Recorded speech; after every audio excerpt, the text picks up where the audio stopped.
Hello everybody, my name is Sweetie Kiwis, and today I'm going to be making my first YouTube video, and I'm going to be talking about Lance Stroll today. I'm sure that's what everybody wants me to talk about, is this lovely driver and lovely person.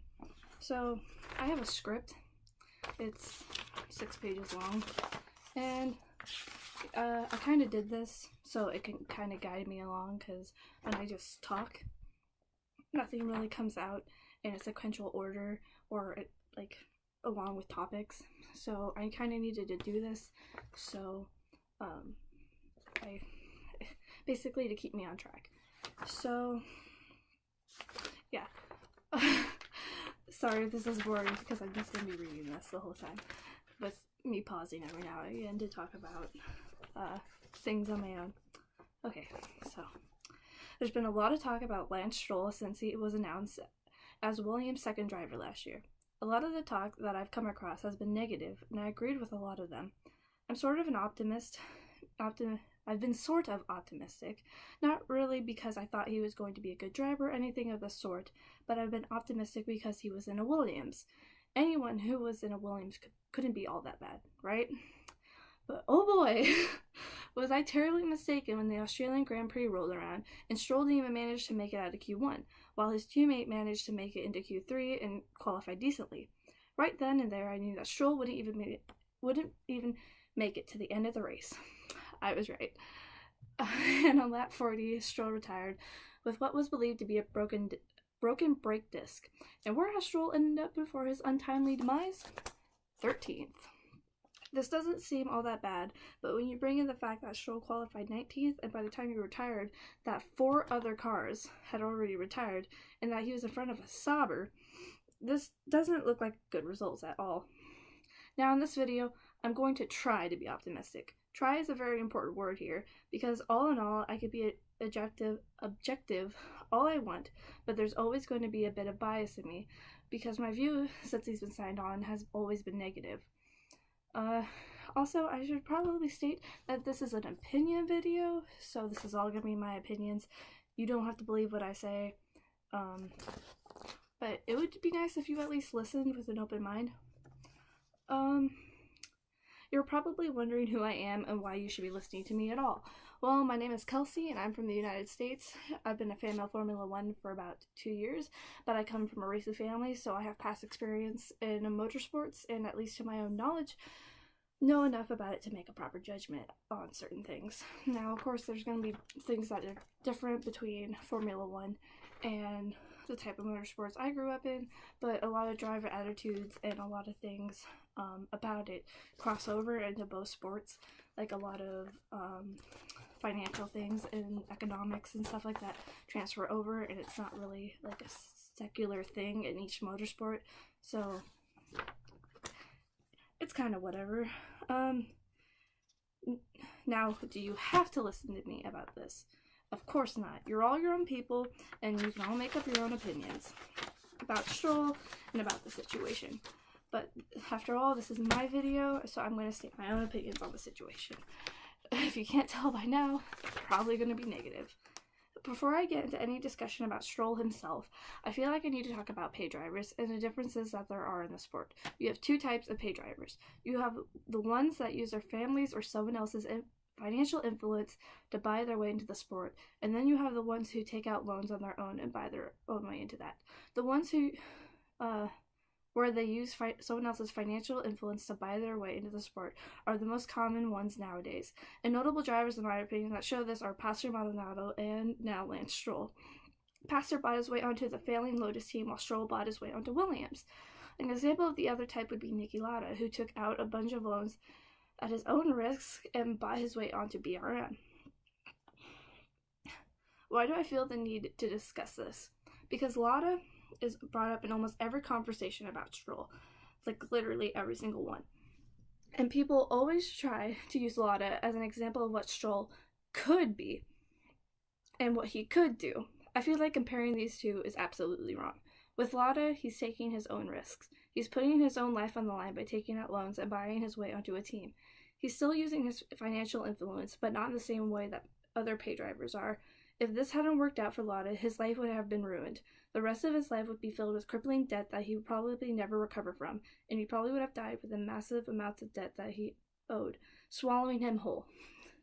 Now, this is entirely different than the type of paid drivers we're seeing today. The paid drivers we're seeing now are people who have someone else to pay for them, so if they fail, it literally does not matter. It doesn't matter to the people who are paying for them either. They have so much money, it's basically worthless to them. There are no repercussions for drivers doing bad. The only people who suffer because of pay drivers' mistakes are the teams. Sure, they get money for signing on a pay driver, but I highly doubt that it's enough to make up for the driver's mistakes, like wrecking the car or doing awful in general. Teams are not going to be able to recover financially if one driver is in the top 10 and the other driver can't even qualify out of Q1.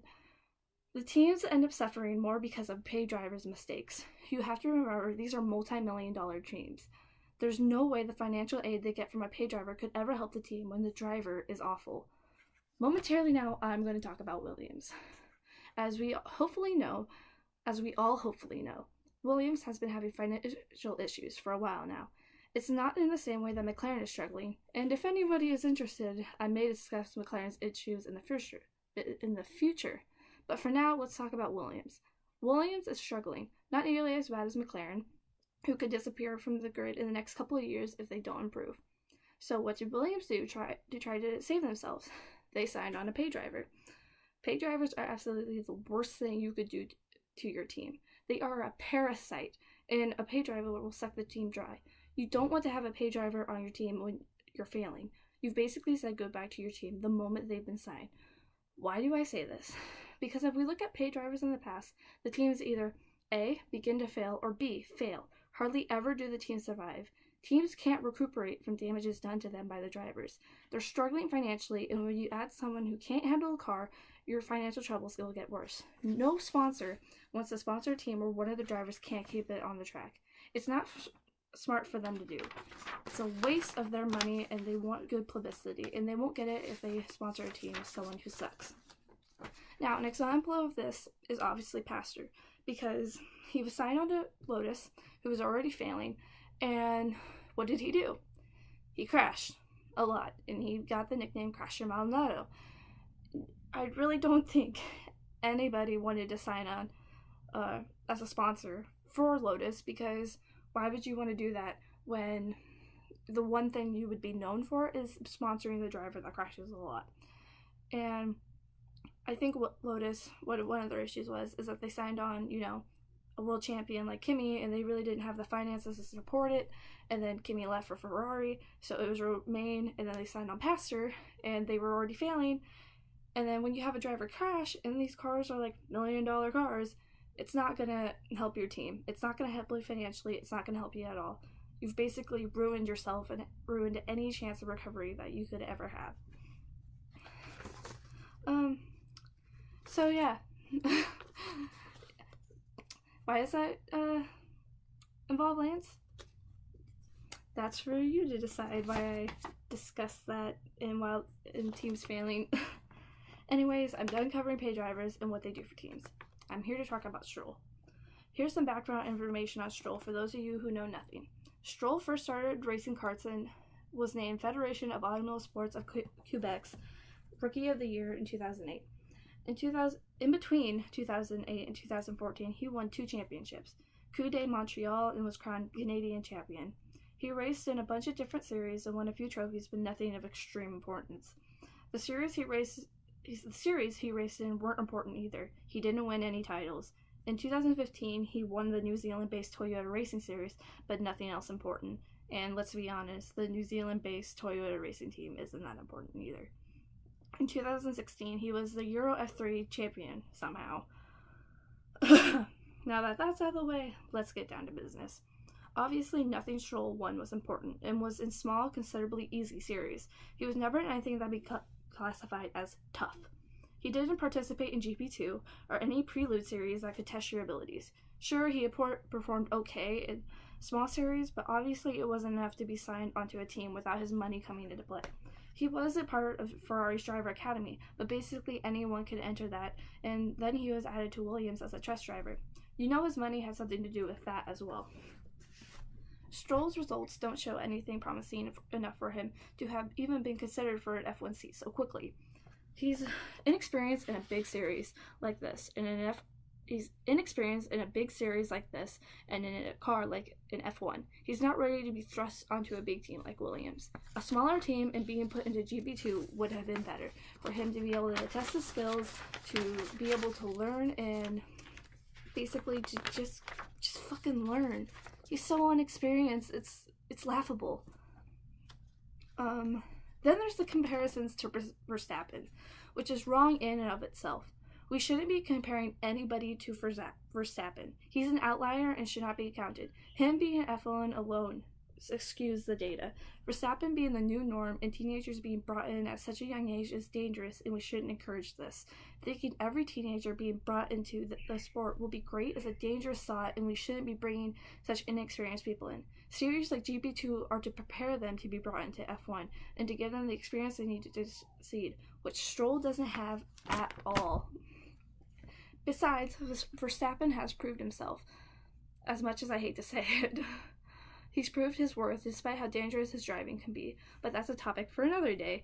Stroll hasn't proved himself. He didn't prove himself in testing, nor in Australia.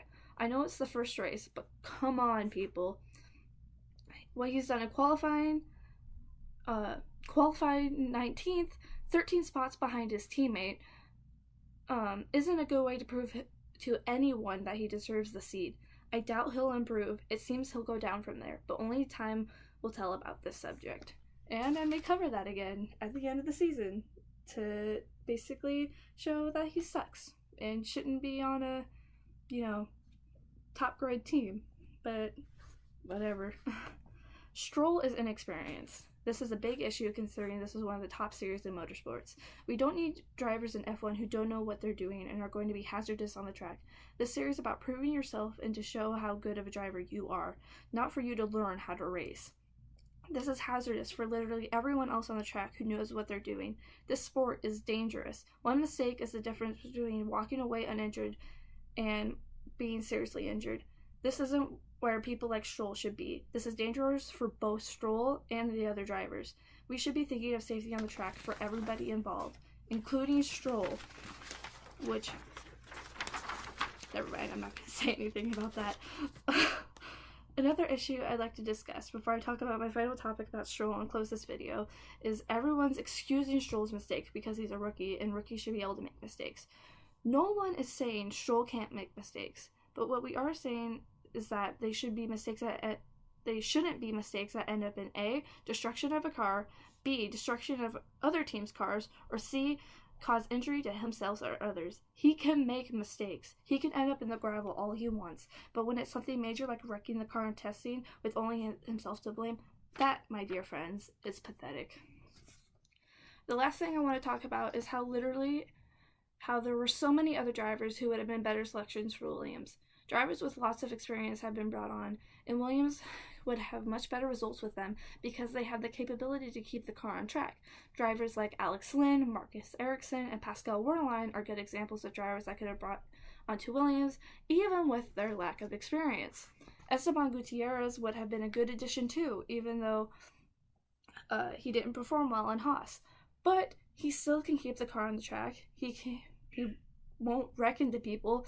I mean, he's experienced, and that's what Williams needs, is somebody who's experienced, who will draw attention from sponsors, and will basically save their team.